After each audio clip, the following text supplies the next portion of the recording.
Hello students. तो आज के इस वीडियो में हम क्लास 8 का जो हमारा चैप्टर 2 है धातु और धातु, इसका एमसीक्यू का ये पार्ट 2 होने वाला है, जिसमें हम पार्ट 1 में क्वेश्चन नंबर 23 तक हम लोगों ने देखा था। अब हम उससे आगे करने वाले हैं। ठीक है, तो देखिए यहाँ तक हम लोगों ने हीरा तक पहले पार्ट में पढ़ लेते, अब उसको कंटिन्यू करते। तो देखिए हमारा जो 24वां क्वेश्चन है वो क्या है, कौन सा धातु नहीं है। तो यहाँ जो एग्जाम्पल में दिया गया है वो कौन धातु नहीं है।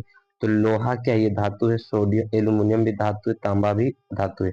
तो धातु कौन नहीं, हाइड्रोजन। तो हाइड्रोजन क्या है, ये एक गैस है और गैस धातु नहीं होते है, तो हाइड्रोजन इसका क्या हो जाएगा, सही आंसर। निम्नांकित में से कौन सा धातु नहीं, फिर से आ गया।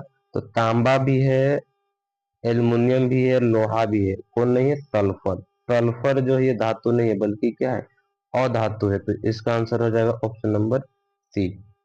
सबसे अधिक, अब जो क्वेश्चन 26 हो गया है, सबसे अधिक सक्रिय अधातु क्या है। जिसे देखिए सबसे ज्यादा सक्रिय धातु तो सोडियम होता है, अधातु में क्या होता है, तो सबसे ज्यादा सक्रिय यानी अभिक्रियाशील अगर देखा जाए तो कौन होता है, फोस्फोरस होता है। कौन होता है, फोस्फोरस। उसके बाद हम देख सकते हैं कि यहाँ पे कुछ फोटो वगैरह जी हाइड्रोजन है ना, हाइड्रोजन का ये फोटो है, वो क्या होता है, धातु नहीं होता। और ये क्या है, सल्फर का फोटो, काफी चमकीला टाइप में दिखता है। देखिए अगला क्वेश्चन है हमारा, कौन सा धातु विद्युत का सबसे अच्छा चालक है। यानी कौन सा ऐसा धातु है जिसमें करंट बहुत ही ज्यादा अच्छे से प्रवाहित होती है। तो देखिए तांबा में भी होता है, लोहा में भी, एल्युमिनियम सबसे ज्यादा होता है चांदी में, सबसे ज्यादा चांदी में काफी अच्छा होता है। लेकिन चांदी महंगा होता है जिस कारण हम लोग उससे भी तार वगैरह में करते नहीं। जैसे ये दिख रहे हो ना, व्हाइट व्हाइट एकदम चांदी के जैसा दिख रहा है, तो इस टाइप का जो तार होता है इसमें करंट जो है, इसमें प्रतिरोध नहीं रहता है, तो करंट काफी अच्छा से प्रवाहित करता है। ठीक है,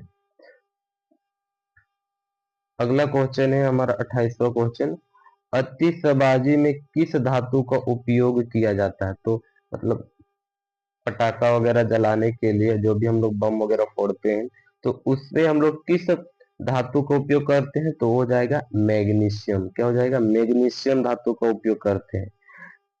29वां क्वेश्चन है, जल के शुद्धिकरण में किस अधातु का उपयोग किया जाता है। जिसे देखिए जल जब गंदा हो जाता है तो उसका शुद्धिकरण में किसका यूज करते हैं, तो उसका यूज करते हैं हम लोग क्लोरीन का। किसका यूज करते हैं, क्लोरीन। क्लोरीन एक ऐसा, हाँ, इसका यूज करके हम जल को क्या करते हैं, तो जैसे आप लोग ब्लीचिंग पाउडर डालते हो कुआं वगैरह में, तो उसमें क्या रहता है, उसमें क्लोरीन रहता है, जिस कारण जल क्या हो जाता है, शुद्ध हो जाता है। बरसात के दिन में जब कुआं में काफी गंदा पानी चल जाता है या पानी काफी गंदा हो जाता है, तो उसको शुद्ध करने के लिए भी हम लोग पाउडर डालते हैं। ठीक है, अगला क्वेश्चन है, पेंसिल लीड बनाने में किसका उपयोग होता है। तो किसका उपयोग होता है, हम पहले पार्ट में देखे थे किसका उपयोग होता है, ग्रेफाइट का यूज होता है। किसका यूज होता है, ग्रेफाइट का। जैसे कहते हैं पिक्चर में भी देख सकते हैं, क्या एक पेंसिल है और इसमें जो लीड है ये क्या है, ग्रेफाइट का बना हुआ होता है। ठीक है, अगला क्वेश्चन है, विरंजक चूर्ण के निर्माण में किस अधातु का उपयोग होता है। विरंजक चूर्ण में कौन से अधातु का उपयोग होता है, तो इसका ऑप्शन नंबर हो जाएगा सी, यानी क्लोरीन का यूज हो सकता है। जैसे इसका अगर आप फॉर्मूला देखो विरंजक चूर्ण का, तो उसका फॉर्मूला क्या होता है, CaOCl2 है ना, कैल्शियम ऑक्सीक्लोरीन। तो ये क्लोरीन क्या है, अधातु है, और इसी का यूज होता है विरंजक चूर्ण के निर्माण में। आप देख सकते हो जैसे ब्लीचिंग पाउडर है, इसका यूज फिर जल के शुद्धिकरण में भी होता है। ठीक है, अगला क्वेश्चन है, धातुओं का वह गुण जैसे का पीट कर शीट में परिवर्तित किया जाता है उसको हम क्या कहते हैं। तो जैसे कि आप यहाँ फोटो में देख सकते हैं, क्या एक प्रकार का धातु है ना, इसको पीट पीट के तरह क्या किया जाता है, एकदम पतला किया जाता है। तो इस गुण को हम क्या कहते हैं, तो इस गुण को हम कहते हैं आघात वर्धनीयता। इसको हम क्या कहते हैं, आघात वर्धनीयता।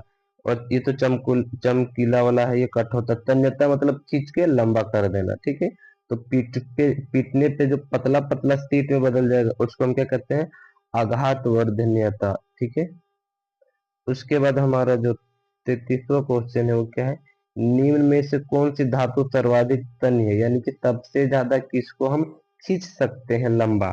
तो सबसे ज्यादा लंबा हम किसको खींच सकते हैं, तो सबसे ज्यादा लंबा खिंचाएगा सोना। लेकिन ये काफी महंगा होता है, इसलिए इसका उपयोग हम लोग तार के उपयोग में नहीं करते, वरना सबसे ज्यादा जैसे तार है ना, वायर है, इसी तरीके लंबा लंबा खींचा गया है इसको, तो सबसे ज्यादा हम किसको खींच सकते हैं, सोना को।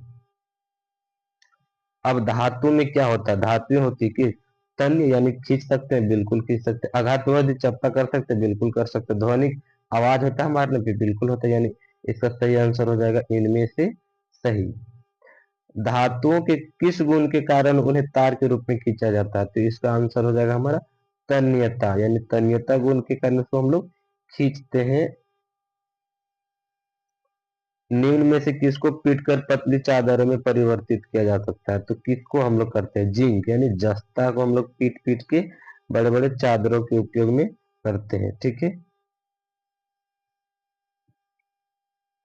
धातु सामान्यतः ठोस होते हैं, निम्नलिखित में कौन सा धातु कमरे के ताप पर द्रव स्थान होता है, तो कमरे के ताप पे द्रव स्थान कौन होता है, पारा, और पारा का ही दूसरा नाम क्या है, मरकरी, है ना। पारा का ही दूसरा नाम क्या है, मरकरी है। उसके बाद हमारा जो क्वेश्चन है 38वां, इनमें कौन ठंडे जल के साथ तेजी से अभिक्रिया करता है, तो जल के साथ अभिक्रिया कौन करता है, सोडियम करता है, यानी ऑप्शन नंबर बी। ठीक है, उसके बाद है विद्यालय में बजने वाली घंटी किस धातु की बनी होती है, तो उसका आंसर है तांबा। तांबा से बनने वाली जो घंटी होती है ना, उससे ज्यादा ध्वनि निकलेगा, आवाज। लोहा वगैरह से जो बनता है उससे आवाज थोड़ा कम निकलता है। तो हमारे विद्यालय में जो भी स्कूल में रहता है बेल, वो किससे मिलके बना रहता है, तांबा से। जिसे कहते हैं, यहाँ पे देख सकते हैं फोटो में, किससे मिलके बना है, पीतल का। इससे आवाज काफी दूर दूर तक जाता है। तो इस प्रकार क्लास 8 का जो दूसरा चैप्टर था धातु और धातु, उसमें हम लोग 2 पार्ट की वीडियो में क्वेश्चन नंबर, यानी लगभग हम लोग 39 क्वेश्चन को देखें और इसको समझने का प्रयास करें। ठीक है, तो अगले वीडियो हम किसी दूसरे चैप्टर के वीडियो लाएंगे, तब तक के लिए ध्यान से पढ़िए।